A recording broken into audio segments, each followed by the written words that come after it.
Hello student, welcome to political science department class.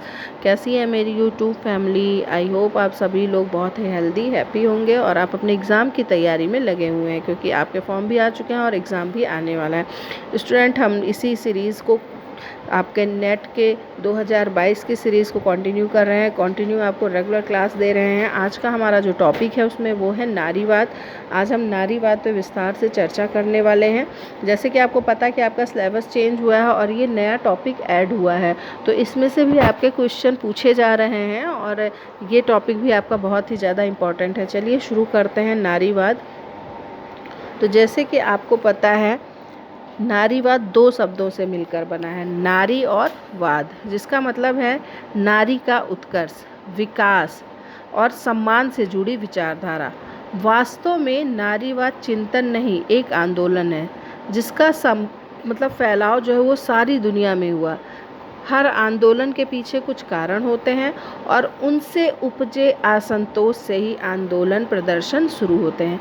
Student, भारतीय इतिहास के शुरुआती अभिलेखों में स्त्री पुरुष समता के दर्शन होते हैं, लेकिन दुर्भाग्य के वजह से वर्षों में ये कायम नहीं रहा। भारत सहित दुनिया भर में स्त्री विकास के हर क्षेत्र में पिछड़ गई और पुरुष की अनुगामिनी बनकर रह गई। स्टूडेंट, दुनिया के विकसित पाश्चात्य लोकतंत्रों में भी स्त्रियों से भेदभाव के संकेत मिलते हैं।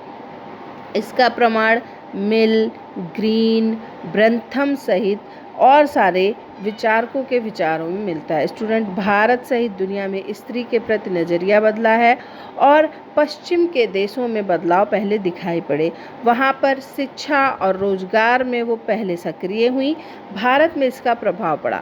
आज़ादी के संघर्ष में अनेक स्त्रियों ने भाग लिया और आज़ादी के बाद सार्वजनिक जीवन में अनेक पदों पर महिलाएं आसीन हुईं।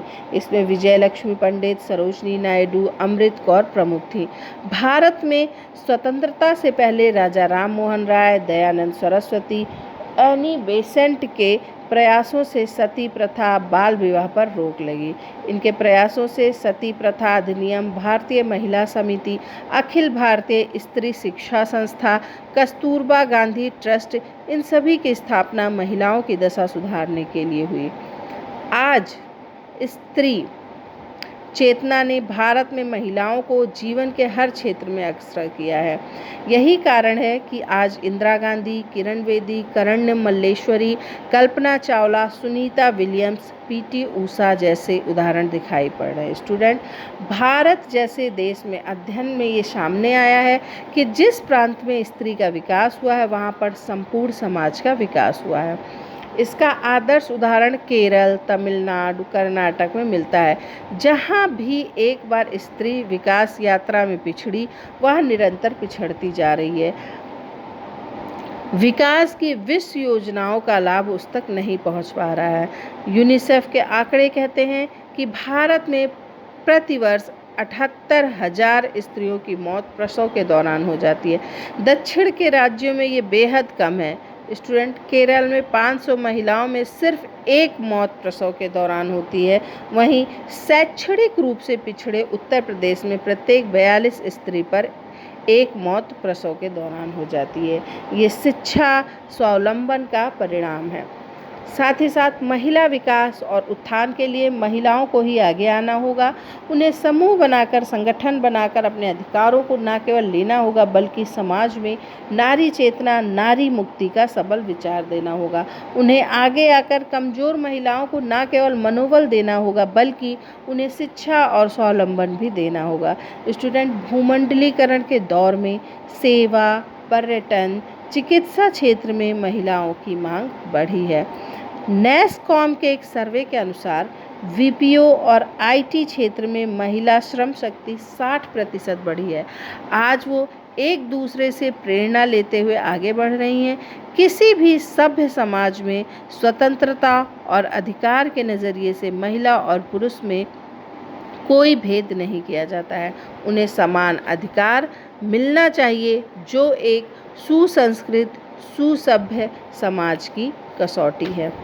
स्टूडेंट, नारीवाद के आरंभिक नारीवाद आंदोलन के आरंभिक संकेत जो है 18वीं और 19वीं शताब्दी के यूरोपीय चिंतन में मिलते हैं। नारीवाद एक विचारात्मक आंदोलन है जिसका उदय 1970 के दशक के शुरुआत में हुआ। ये आंदोलन समाज में समानता, स्वतंत्रता और न्याय के सिद्धांत से संबंधित है। ये आंदोलन समाज में पुरुषों की अपेक्षा नारियों की स्थिति, भूमिका और अधिकारों से संबंधित है। नारी की पराधीनता और नारी के प्रति होने वाले अन्याय पर ध्यान केंद्रित करता है और इसके निराकरण के उपायों पर विचार करता है। चलिए बात करते हैं नारीवाद की कुछ परिभाषाएं हैं जो आपके एग्जाम में पूछी जा सकती हैं।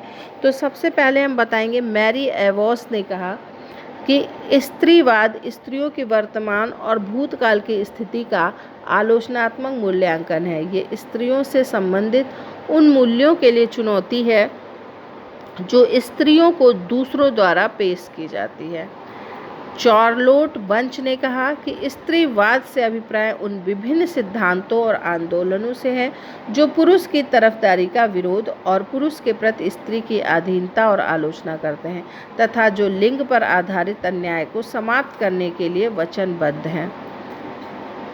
जॉन चॉर्वेट ने कहा कि स्त्रीवाद का मूल सिद्धांत ये है कि मौलिक योग्यता के पक्ष में पुरुषों और स्त्रियों में कोई अंतर नहीं है।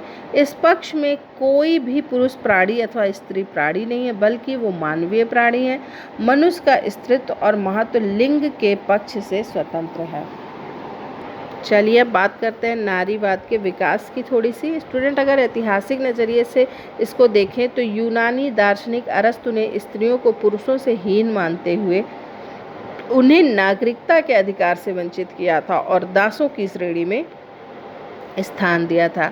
और मनुस्मृति में जहाँ एक तरफ कहा गया कि जहाँ नारियों की पूजा होती है वहाँ देवता रमण करते हैं, तो दूसरी ओर ये भी कहा गया कि नारी स्वतंत्र रहने योग्य नहीं है। नारीवाद आंदोलन का श्री गणेश 18वीं और 19वीं शताब्दी में यूरोपीय विचारधारा में देखा जाता है। मैरी वॉलस्टोनक्राफ्ट ने vindication of the right of women 1973 में स्त्रियों को कानूनी, राजनीतिक और शैक्षिक क्षेत्रों में समानता की मांग की सिफारिश की। Student J.S. मिल ने अपनी बुक सब्जेक्शन ऑफ वुमेन 1869 में बताया कि स्त्री पुरुष का संबंध मैत्री पर आधारित होना चाहिए, प्रभुत्व पर नहीं। मिल ने स्त्री मत अधिकार पर बल दिया। 19वीं शताब्दी में मार्क्सवाद के प्रवर्तकों ने इस पर विचार करते हुए लिखा कि परिवार, संस्था, श्रम विभाजन का सामान्य स्रोत है जिसमें स्त्री पुरुष का संबंध प्रभुत्व एवं निजी संपत्ति की धारणाओं को मूर्त रूप देता है। परिवार में पुरुष की स्थिति बुजुर्गा के समान है और स्त्री की सर्वहारा के समान है। मार्क्सवादियों का मानना है कि जब पूंजीवादी प्रणाली का अंत हो जाएगा तो निजी गृह कार्य सार्वजनिक उद्योग को सौंप दिया जाएगा और समस्त स्त्रियां सार्वजनिक जीवन में पुरुषों के साथ काम करेंगी।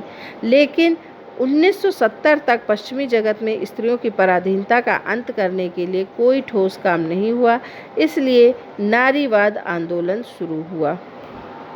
अब हम बात करेंगे नारीवाद की कुछ मुख्य धाराएं हैं। मुख्यतः 3 रूप से इन धाराओं में इनका वर्णन किया जाता है। स्टूडेंट सबसे पहली धारा जो है वो है उदारवादी धारा, नारीवाद की उदारवादी धारा। तो इस धारा का जो मुख्य लक्ष्य है वो है स्त्रियों के लिए पूर्ण समानता और लिंग के आधार पर भेदभाव को समाप्त करना।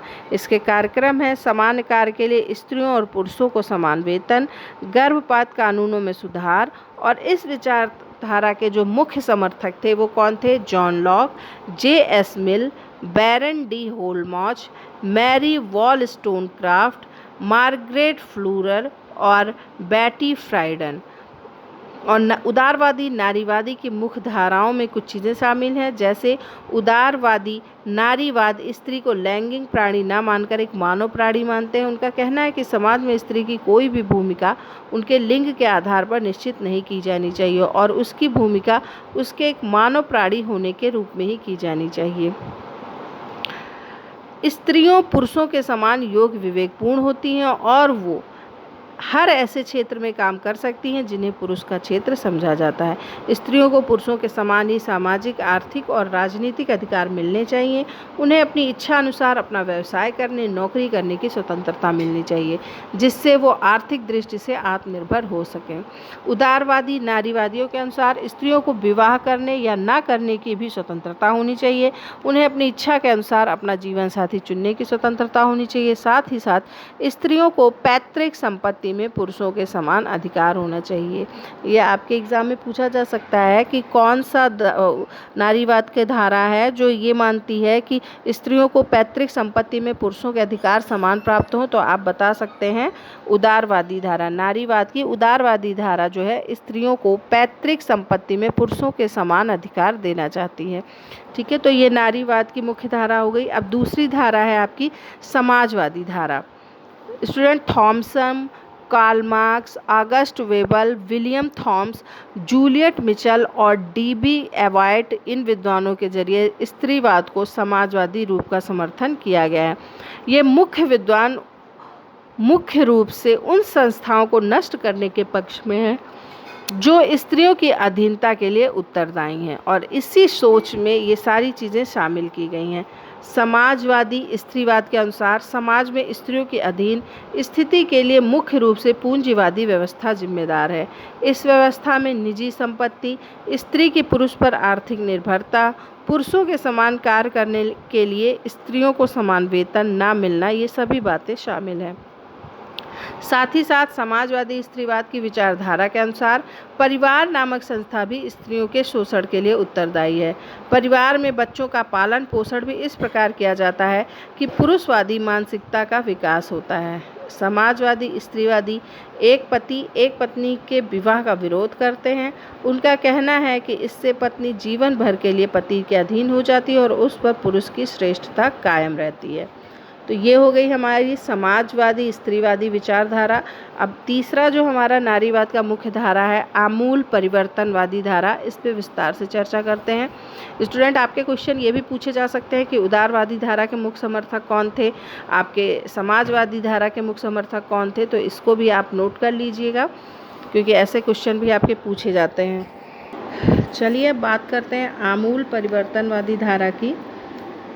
तो ये नारीवाद का क्रांतिकारी रूप माना जाता है और इसके समर्थक जो है बैटी फ्राइटन, कैट मिल्ट, एम डॉली, ये सभी विद्वान हैं। स्टूडेंट, फायरस्टोन ने तर्क दिया कि वर्तमान व्यवस्था में छोटे मोटे सुधारों के बल पर स्त्रियों पर होने वाले अत्याचार की जड़ तक नहीं पहुंचा जा सकता। आर्थिक शक्ति मिलने से ही नारियों की स्थिति में अधिक अंतर नहीं आएगा। समाज में पितृसत्तात्मक शक्ति के कारण नारियों को पुरुषों से हीन समझा जाता है और उन्हें बच्चा पैदा करने और उनके पालन पोषण करने का मात्र माध्यम माना जाता है। इसी सोच के अनुसार नारियों के शोषण को रोकने का यही तरीका है कि लिंग पर आधारित श्रम विभाजन को समाप्त कर दिया जाए। इसके लिए परंपरागत मूल परिवार का पुनर्गठन करना और उसे समाप्त करना होगा।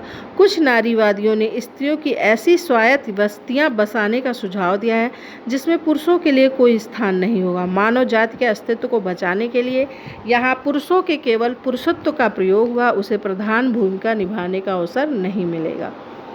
तो ये हमारी नारीवाद की तीन मुख्य धाराएं थीं और तीनों ने अपने हिसाब से, जैसे उदारवादी धारा है उन्होंने नारियों के विकास के लिए बात की, समाजवादी धारा है तो उन्होंने उस तरीके से उस मानसिकता के हिसाब से नारियों को उनके अधिकार दिलाने की बात की, और जो परिवर्तनवादी धारा है इसे क्रांतिवादी रूप भी कहा गया है ताकि जिसमें नारियों की जो व्यवस्था है, जो अस्तित्व को बचाने की कोशिश की गई। तो अब हम बात करते हैं नारीवाद और उसके अधिकार के लिए क्या किया गया है।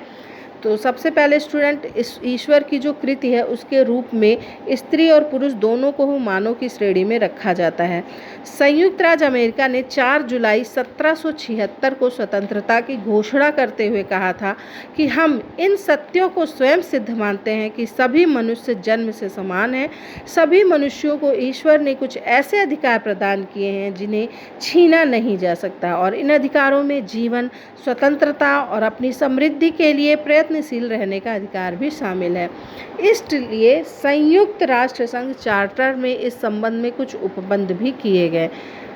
चार्टर की प्रस्तावना में मानव के मौलिक अधिकार, मानव के व्यक्तित्व के गौरव और महत्व में पुरुष और स्त्रियों के समान अधिकारों में विश्वास व्यक्त किया गया।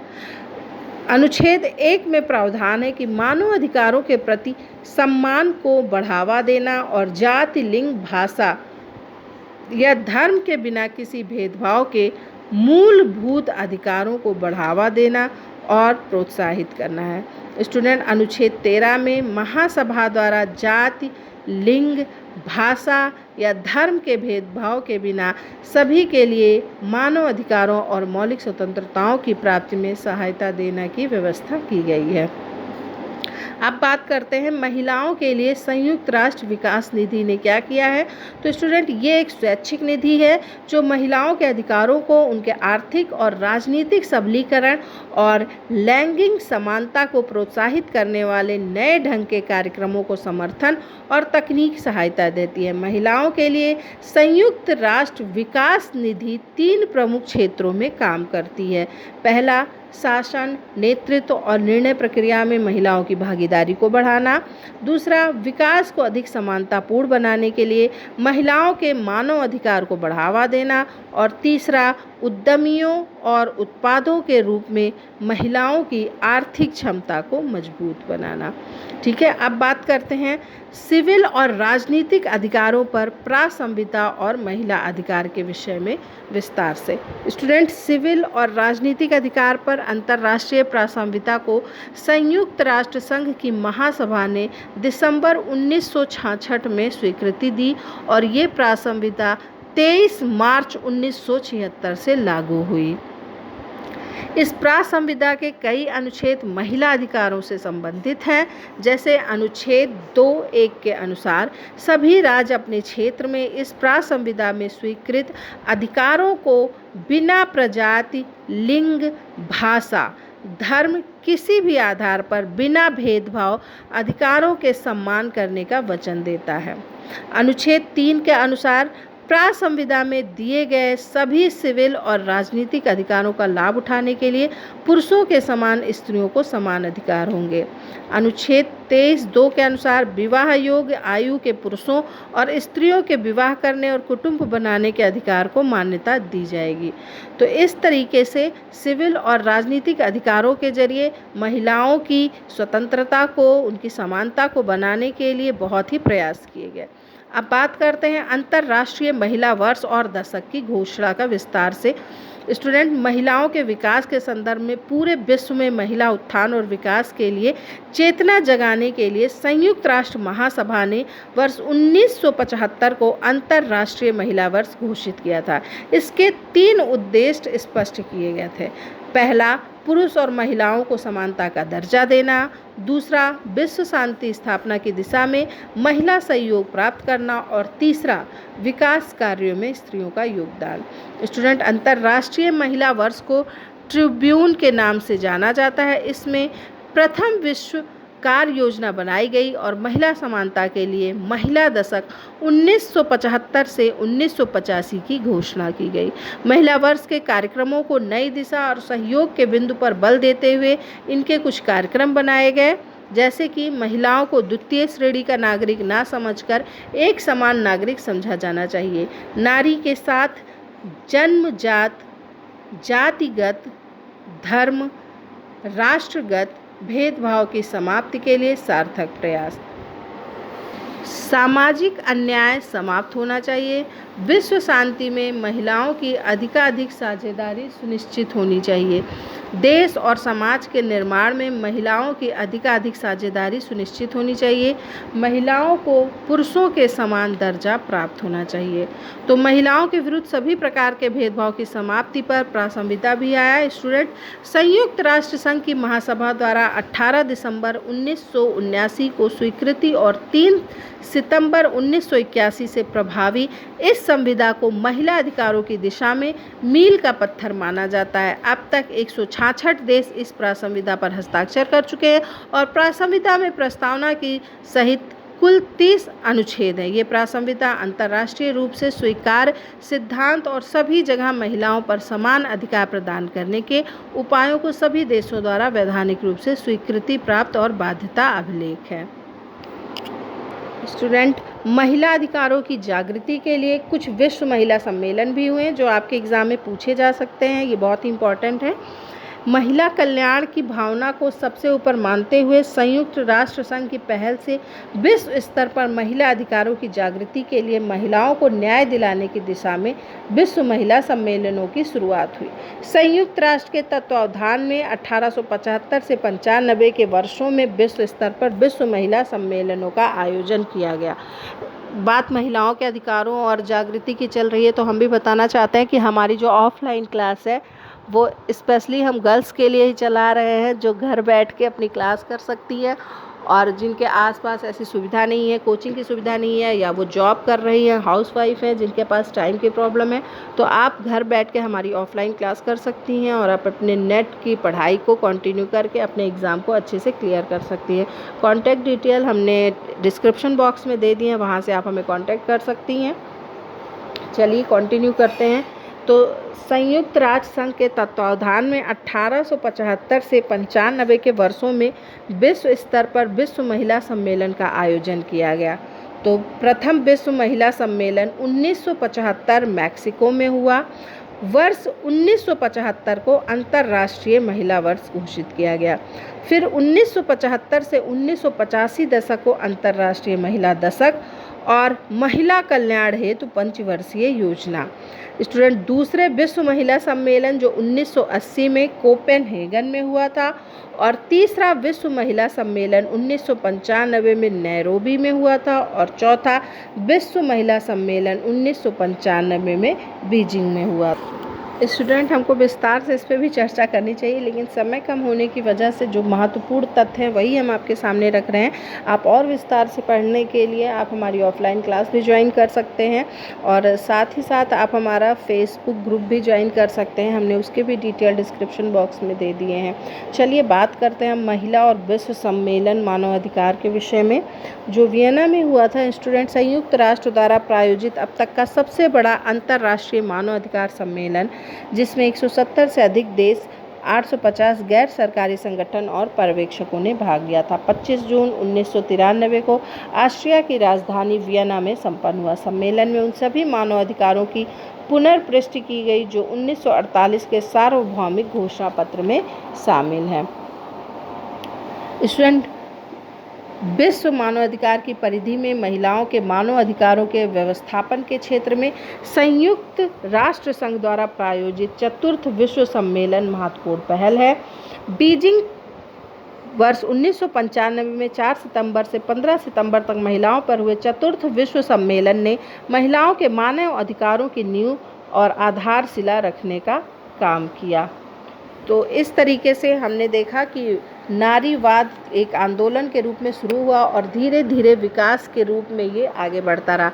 नारीवाद विषय पर कुछ संबंधित महत्वपूर्ण तथ्य भी हैं जिनको आप ऑनलाइन क्वेश्चन भी बोल सकते हैं। इसको हम ज़रूर बताएंगे ताकि आपके एग्ज़ाम में जो क्वेश्चन है उसको सॉल्व करने में आपको आसानी हो।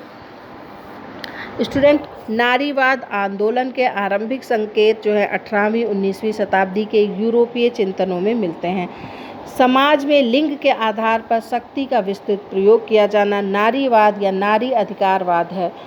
नारीवाद पितृतंत्र को समाज व्यवस्था का प्रधान लक्षण मानता है। नारीवाद पुरुष प्रधान समाज के प्रति विद्रोह की शंखनाद है। नारीवाद में निहित विचार को न्यूयॉर्क रेड स्टॉकिंग्स घोषणा पत्र 1969 में अभिव्यक्ति प्रदान की गई। नारीवाद की मान्यता के अनुसार स्त्रियां ऐसा समूह है जिनके हित पुरुषों के हितों के विरुद्ध हैं। नारीवाद स्वयं राजनीति की नई परिभाषा की मांग करता है। नारीवादियों का दावा है कि पुरुष की शक्ति केवल सार्वजनिक क्षेत्र तक सीमित नहीं है बल्कि वह जीवन के व्यक्तिगत क्षेत्र तक फैली हुई है।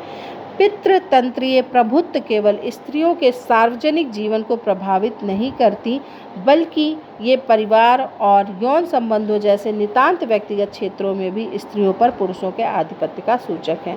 स्टूडेंट, नारीवाद ये मांग करता है कि जीवन के जिन क्षेत्रों को व्यक्तिगत क्षेत्र मानकर राजनीति के दायरे से बाहर रखा जाता है उनकी राजनीतिक प्रकृति को मान्यता देते हुए इस क्षेत्र में भी पुरुष शक्ति को चुनौती दी जानी चाहिए। नारीवाद पुरुष के मुकाबले नारी की स्थिति, भूमिका और अधिकारों से सरोकार रखता है। नारी की पराधीनता और नारी के प्रति होने वाले अन्याय पर ध्यान केंद्रित करता है और इनके प्रतिकार के उपायों पर विचार करता है। नारीवाद का दावा है कि अतीत और वर्तमान समाजों में स्त्रियों को अपने स्त्रीत्व के कारण अन्याय सहन करना पड़ा है और आज भी उनके साथ अन्याय हो रहा है। प्लेटो ने संरक्षक वर्ग के अंतर्गत स्त्री पुरुष की समानता स्वीकार की थी। अरस्तु ने पुरुषों की तुलना में स्त्रियों की हीनता पर बल देते हुए उन्हें दासों के समकक्ष रखा था।